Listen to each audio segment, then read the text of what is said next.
So it's 10 years I've been eating a plant-based diet this week, and so in this video I'd like to share with you my most honest, I think, and realistic tips, insights and reflections, the things that have been useful to me to get right, to fix, the lessons I've learned along this way over these 10 years, so you can avoid some of the common pitfalls that I see my fellow plant-based dieters falling into. There's some of the pitfalls I fell into early on my journey here, and yeah, I hope this is going to be really, really useful to you. Meal of the day, if you're new, this is what we do, of course. I don't think we've had this one. Have we had this one on the channel before? I don't think so. This is avocado toast. So we've got a couple of slices of the old sourdough. We've got medium to large avocado there, so half on each. And it's really simple. A little bit of salt, a little bit of balsamic glaze. Sometimes I'll slice some radishes or some toms on this. Throw on a few hemp seeds if I don't mind having those extra, quite a high-fat meal. But no, this is good to go. So sadly now I've got to sit here looking at this thing whilst I walk you guys through my tips here over these 10 years. So let's get into number one. So the first lesson, and maybe I'm just really boring, but 90% of my diet is made up of the same 5 meals. Seriously, I'm rotating the same 5 or 6 meals every week over the course of the week. What I realized very early on is I'm not the kind of person that needs loads of variety. I don't need hundreds of recipes. I just need a few simple recipes that, number one, give me all the nutrients I need, of course, and number two, that I actually find enjoyable and realistic and practical for me. And that's all I really need. And that may surprise you because you might think after 10 years eating this way, surely I'll be a little bit bored, itching for something new, itching to spice things up. Actually, on the contrary, because I've been doing this for so long, I know exactly what I like, I know exactly what my body responds very well to, and I know exactly how to fit nutrition, plant-based nutrition, into my schedule. So it's just like one big and you do this progressively, month after month, year after year. You get to know yourself better, you get to know the nutrition info better, the knowledge stuff. You get more knowledge, you acquire, spit it out right, is what I'm trying to say. You get more knowledge on plant-based eating. And so just progressively, as the months and years go by, like my diet has become more simple and repetitive because I know what works and I know what I enjoy. And I love that. And maybe you're watching this and you are the kind of person that needs a little bit more variety. But for me, there is a correlation, a positive correlation, I should say, I think, between simplicity and repetition and routine and my adherence, my compliance, and therefore the sustainability with this incredible approach to nutrition. So if you're somebody watching this and you're kind of nodding your head a little bit and you are trying to tackle some really fancy elaborate recipes and you realize you end up just going and ordering pizza because it's a bit too complicated, just refine things would be my honest advice on this. Just streamline some stuff and start thinking, right, what is the sweet spot between meals I enjoy and meals that are realistic and practical? Because what you'll find is if you go too far in one direction with either of those, it will compromise the other. So for example, there might be a meal I really, really enjoy, but it takes 60, 70 minutes to prepare in the kitchen and it's this long, very overwhelming, elaborate list of ingredients. Well, I might love that meal. It might be a 10 out of 10 taste and texture wise to me. Is that really realistic as a main feature of my diet? Probably not. Well, definitely not, let's say, for me personally. There's also going to be some really simplistic, bland, uber basic meals that I wouldn't enjoy either. So we have to find some kind of mix of like, what is the sweet spot of kind of complexity and fanciness to your meals that is actually still allowing you to stick to this approach quite effortlessly. Number two, and I'm going to be presumptuous here, I believe there's a good chance you will resonate with this particular one. I had to do a lot of anti-carb deprogramming when I transitioned to this way of eating, because naturally a lot of whole plant foods are quite high, very high, I should say, in carbohydrate.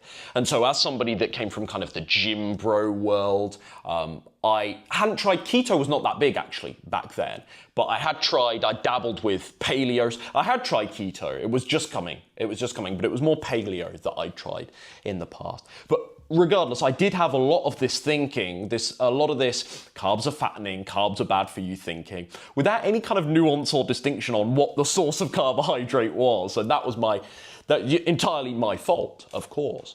And so I had to do a lot of that deprogramming when I found this way of eating. And so something that I've been really pleased to see both anecdotally and as I've delved into the research on this, admittedly, as a bit of an amateur, is that healthy carbohydrates are good. They get a good old thumbs up from Ryan Adams. Yes, I talk about myself in the third person on occasion. They get the Ryan Adams stamp of approval for what it's worth, let's say.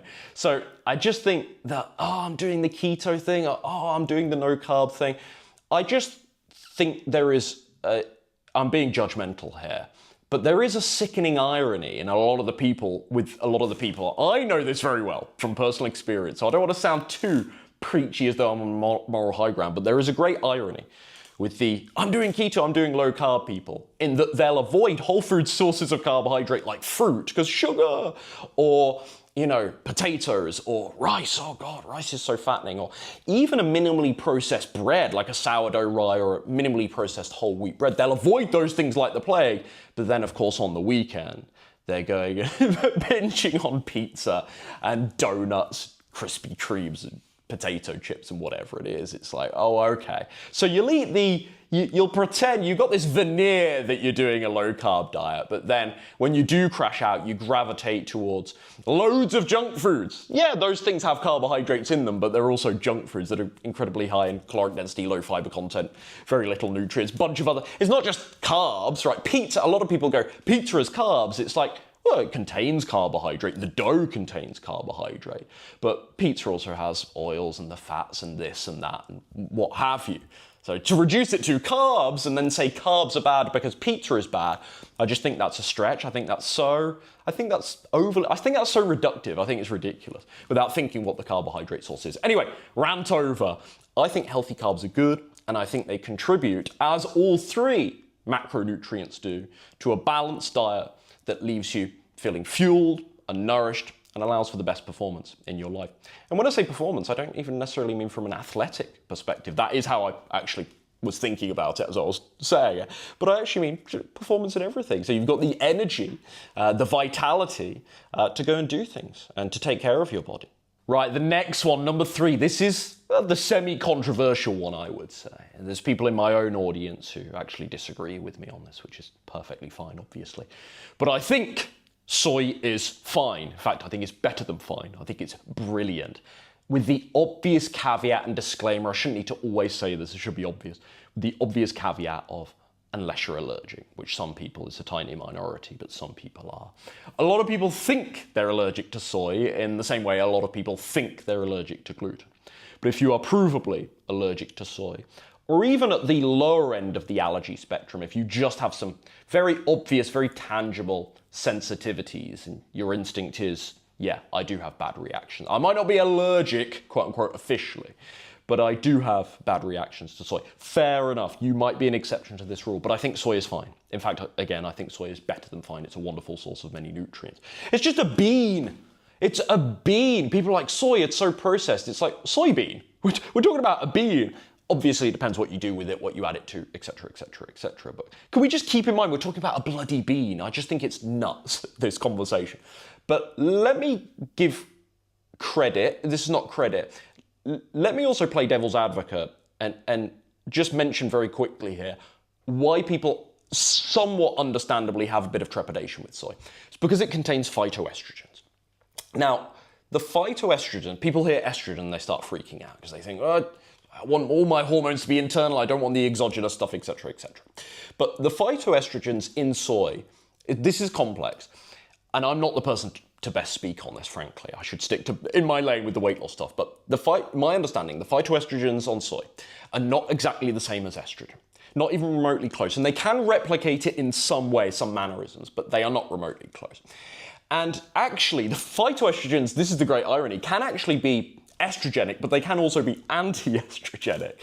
And so basically, in my mind at least, it's not as simplistic, and again, I'm going to use that term reductive, that if you eat soy, that means estrogen increases. It is not that straightforward.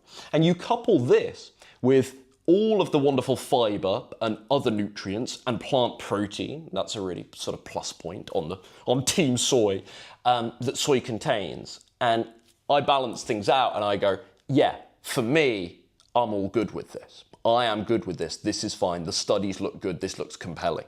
And so I'm not worried about this. So that's my semi-controversial take here. Soy is fine. And It's very rare, actually, that a day goes by where I don't eat soy. And let me just I appreciate that personal anecdote is not always wanted, warranted, and should not be put on too much of a pedestal when nutrition advice is following it. It should not create too much credibility, is what I'm trying to say to an argument. But let me just say personally, anecdotally, spit it out right. God, I'm yapping today. I've had no issues. I have had no issues with soy. I think it's contributed. Aesthetically, this is hard because there's lots of variables. I think it's contributed extremely well to my physique. I really do, because it's such a great source of plant protein. The tofus and the tempehs, I think they've been hugely beneficial actually to my physique, I must say. Number 4, no intermittent fasting. For me personally, I know some people like to, and this is why I'm including this, like to combine a plant-based diet with some intermittent fasting, because I do occasionally get questions about this. But for me personally, I'm a breakfast guy. I love my big breakfasts. And then I couple this with the fact that a plant-based diet can be, depends what you eat, but a plant-based diet can be a very low-calorie diet anyway. Do I really want to be messing with meal skipping if I'm already eating quite a naturally low-calorie diet with lots of self-limiting foods that are very high in fiber and lead me to feeling quite full? No, I don't really want to mess with that, right? And of course, with the right dietary planning, the risk of undereating can be overcome, of course. So then you could sort of nullify that potential negative consequence of intermittent fasting by eating enough calories, compensating with enough calories later in the day. Fair enough, yes, I accept that argument, if that was the argument. However, for me personally, I just feel it's needless. I feel it's needless to avoid eating at the one meal every day that I love eating at and leads to me feeling fantastic, in pursuit of being able to eat more later in the day or something, whatever the rationale is. And look, I'm not coming at this from intermittent fasting is terrible. I think it's a tool. I think it's a tool that is more useful to some folks than others, or more safe and sensible, I would also say, to some folks than others. I don't want to call it inherently unsafe. I want to be very clear with my language here, but I think it's safer or more sensible for some types of folks than others. And maybe that will be a different video. I think I have covered it actually quite a lot in the past. But I think generally, I feel if you're eating lots of whole foods promoting low calorie intake anyway, I feel it's certainly needless from a sort of weight loss, fat loss, body composition perspective. And this is, if I was sat down here with someone arguing the pro-intermittent fasting side of things, their response to that comment might understandably, quite rightly, be, well, it's not just a calorie control thing, Ryan. We don't just do intermittent fasting because of weight loss. There's also XYZ benefits, human growth hormone, focus, mental clearing of mental fog is one that's often cited, which I have some problems with that claim anyway, but et cetera, et cetera, et cetera. And I'll say, yeah, fair enough. And I do think, periods of fasting, I think it's right to say that periods of fasting can have many, many health benefits. But at the same time, intermittent fasting, done regularly, I just don't think it's necessitous, and it's certainly not how I like to do things. When you eat a low-calorie diet, like a plant-based diet anyway, and you mix that with some intermittent fasting, if you're doing that right now, I'd just give you a bit of a word of warning to make sure that it's not promoting a needlessly aggressive calorie deficit. And then you're just kind of crashing and burning, and you get to 10 p.m. and then the Ben & Jerry's comes out. And it's like, well, if you just had a good breakfast of like 300 or 400 calories, you might not need the 1,000 calories of Ben & Jerry's at night. Okay, there's some psychological things here to work on as well, emotional and binge eating, etc., potentially. But this is one thing I'll see a lot with folks trying intermittent fasting, and I'm a believer in fueling throughout the day. That's when you need the energy anyway, the calories, layperson terms, but the energy anyway. And so that's when I want to be fueled, that's when I want to feel my best, that's when I want to be nourished. Next up, this is another sort of semi-controversial one that sort of triggers a certain sort of corner again of the plant-based space. I love those folks, but I think they're wildly wrong on this particular point, to be honest. There is a popular take in many plant-based circles that the fat you eat is the fat you wear, and it's not true. It's a mere soundbite. The fat is high in calories. I don't dispute this, I wouldn't, but it's also packed with nutrients. Something like avocado is so rich in so many amazing nutrients. And in the right controlled amounts, I think it has a very important, actually an essential place in a balanced and diverse plant-based diet. And so for me, I'm eating these fat sources every day. Avocado, nuts, seeds, tahini, olives, Tofu, it has a little bit of fat content as well. I mean, you'll get trace fat from lots of things you eat anyway, so that must be said. So the low-fat dieters often say, oh, you don't necessarily need to eat something that's sort of rich in fat because you'll pick up trace amounts of fat anyway. And that is actually a true claim. I agree with them on that. The question is it sufficient? And when I say is it sufficient for your nutrition needs? And so there's some debate around that. And the side I land on is actually a low to moderate fat diet, I think, is more sustainable, it's more nourishing than a very, very low fat diet. There's also a huge point about satisfaction. I cannot tell you, well, I can, it's going to be 80, 90 plus people at this stage, but I cannot, let me stick to my hyperbole here. I cannot tell you how many folks have come to me on Slim and Sustain, they've joined my coaching program, and they've come from maybe a starch solution, sort of low fat, high carb, plant-based diet background, and they've been utterly terrified of fat. And they see that meal plan that I make for them before week 1, and they go, Ryan, you're telling me I can eat avocado toast and lose weight. Ryan, you're telling me I can have X amount of tablespoons of seeds on my cereal and I'm going to lose weight, because I was told this stuff is like the devil. And I'm like, no. And this is the programming I have to do with my Slim and Sustain clients sometimes. No, weight loss is just a calorie issue, which we've all heard a million times before, but people get lost down diet, nutrition rabbit holes, and they forget these universal principles because they're so worried about, oh, I thought it was fat versus carbs versus, oh, what about protein? What about meal timing? Or, oh no, I have to do zone 2 cardio. That's the secret to fat loss. Like, it's just a calorie deficit. That's all it is. And pick your poison. There's lots of different ways to achieve a calorie deficit. But the point I'm trying to make here with regards to fat is, when we understand that weight loss is just about being in a calorie deficit, how can the fat you eat be the fat you wear so arbitrarily, so automatically? It can't. Right? Keto still works for weight loss. Don't advise it. Keto's a really high fat diet, by the way, if you don't know. So it still works for weight loss. It's a high fat diet. How does that work? Well, keto works when you're in a calorie deficit the same way a plant-based diet does. I don't think it's right. I think this is superior. I think low to moderate is a lot better for me personally, and that's what I observe with the vast majority of others too. And so having some of this in my diet, amazing. But satisfaction, I've got sidetracked slightly. What I meant to say earlier is also for satisfaction, I think all macronutrients. So a lot of people say, oh, protein makes me really satisfied. Carbs make me really satisfied. Fat makes me really satisfied. Truth be told, food makes you really satisfied. But I do think the body yearns for all 3 macronutrients. And it has been shown that affects, various hunger hormones in different ways. And so I think having that balance doesn't mean equal, by the way, because I don't think you should consume the exact same gram amount of carbs, protein, and fat every day.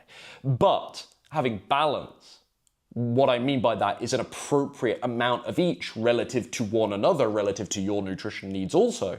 I think that's what balance means to me, and it's going to be quite individualized. But balance is really, really important, and fat is a part of that. Rant over. Next thing that was very obvious to me, actually from as early as week 1 following a plant-based diet, but now I'm coaching and observing other people following a plant-based diet. This is a huge mistake I think people are making, thinking that all plant foods are automatically fat loss friendly. And so some people, very new to me, I must admit, will write to me, especially on Instagram, and they'll say, oh, I've been following a plant-based diet for 2 months.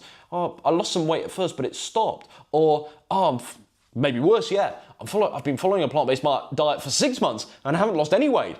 Occasionally, this is not common, I want to be clear, this is a minority of cases, someone will write to me and say, oh, I've actually gained weight since I've been following a plant-based diet over the last couple of months. And just the presupposition, or the assumption rather, maybe presupposition as well, no, it's not presupposition, the assumption there rather being that you would automatically lose weight simply by virtue of being plant-based. It's a calorie issue. I don't know how many times I'm going to say this, I know it's boring. There are lots of plant foods that might well be nutrient-packed whole foods, and they might you might think, oh, it's plant-based, right? That's great for me. That's going to be great for me. And many times, there'll be a correlation between, a food being plant-based and it being very good for you. However, foods that are very high in caloric density that still might be nutrient-rich, such as nuts, therefore nut butters, seeds, therefore seed butters, and things like tahini, of course. Things like dried fruits, medjool dates. Avocado, less so, but because of its fat content, it's still got a reasonably high caloric density compared to vegetables or other vegetables and fruits, let's say. if you are trying to lose body fat right now, you want to be not avoiding these things altogether, because again, we talked about healthy fat sources and how you can fit those into your diet in the right controlled amounts and still maintain a calorie deficit. We spoke about that 10 minutes ago, whatever, 15 minutes ago. But if you are trying to lose fat, you just want to be careful with this stuff. If you're eating loads of nut butter every day and you actually turn the damn thing, people don't do this, people don't read nutrition labels, but you turn that nutrition label over and you're like, oh my goodness, that's X amount of calories per tablespoon. And I ain't doing a level tablespoon, I'm doing a big old thing. And every day you realize, oh, I'm eating like 2 ounces, 60 grams of nut butter. That's hundreds, that's probably like 200, 250 calories gone from nut butter. And it's like, look, if you want to use 250 calories from a really natural nut butter, I'm not going to tell you that's a bad move or it's the worst thing in the world. But if you're trying to lose fat and you're not currently losing fat and you're eating 250 calories a day on nut butter, then maybe I will tell you, hey, that's got to go, or let's cut it down, because you've got to start, when you want to lose body fat, doesn't matter which diet you're on. My best piece of advice is you've got to start thinking about bang for buck. Which foods give you the most fullness and satisfaction per calorie? Because you only get you get a limited amount of calories per day. Even if it's quite a generous amount, because you're very active like me, you still get a limited amount of calories per day. Use them wisely. Use them wisely. Pick the plant foods that give you the most satisfaction per calorie. That's not to say you should eat lettuce all day. I get to eat unlimited lettuce, Ryan, and that only takes me to 1,800 calories. That's my sweet spot. It's perfect. No, that'll be really boring, and you're not going to get all the other nutrients that you need. But you can, and it will be impossible. But you catch my drift. Like you want lots of diverse foods in there from all of the macronutrients, like we've referenced throughout. But some of those calorie-rich foods, maybe they need reducing, is what I'm trying to say. And lastly, final little tip before we wrap up, because I'm conscious that I've been yapping for far too long here and my delicious avocado toast is now going to be freezing stony cold. So that'll be fun in a moment. But final little tip here. This is something that I actually think is really overlooked by lots of new, especially vegans and plant-based dieters. But I also must say, I know long-term vegans, we're talking 5 years plus, that do not, I feel, pay enough attention to this issue. And it's something I'm really grateful that I got sorted early on. And it's supplementation. I am actually very pro supplementation. I do simultaneously want to say that a lot of the scaremongering from other nutrition communities about vegan deficiencies is absolutely ridiculous, completely overplayed, and it's full of hypocrisy and double standard.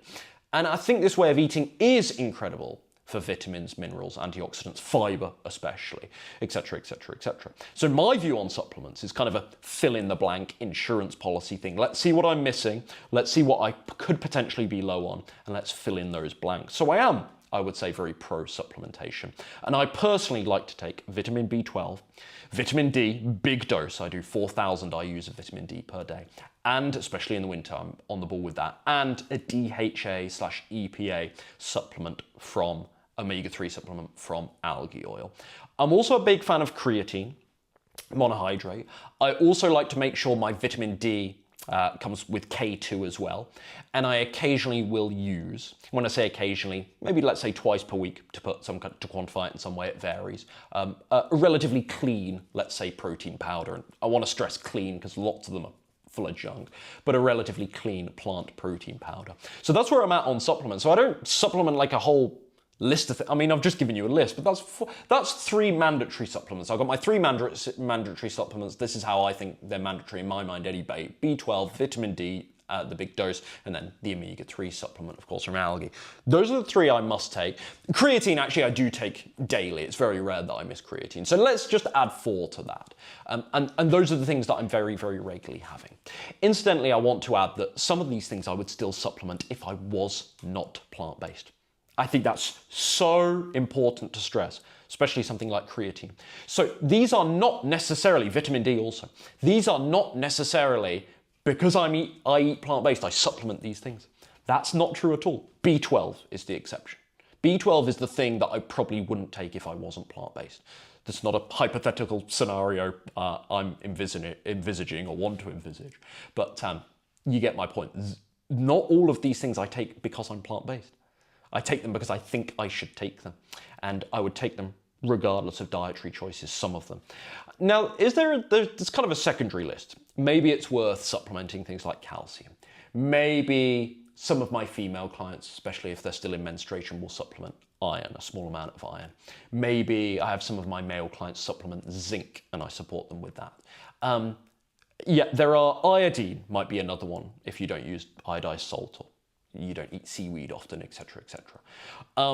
But I think these are largely secondary. Like in my mind, there's my mandatory list: bit of creatine, bit of plant protein powder, and I'm good to go. That just fills in the blanks, the things that I want to get around my very whole foods and nutrient-rich diet. So that's it. These are some of my best and certainly most honest insights and ideas on how I feel and perform my best every day after eating a plant-based diet for 10 years, a decade. God, that makes me feel like an old man, but yeah, feeling pretty good, I've got to say, for 31 years old, and I think a plant-based diet is a part of that. Yeah, there's other lifestyle factors that contribute, but I think this has played a really important part in my results, and I'm very grateful to it. And if you are ready to lose some weight right now, and you do resonate with my particular approach, if you want me to eliminate all the guesswork, tell you exactly what and how much to eat, what to do for exercise, and hold you accountable every step of the way, this is exactly what I do for my clients inside Vegan, Slim and Sustain. I'll put the link down below for you to go and learn more about what I do with my clients there and what it looks like to work with me directly. Okay, talk soon.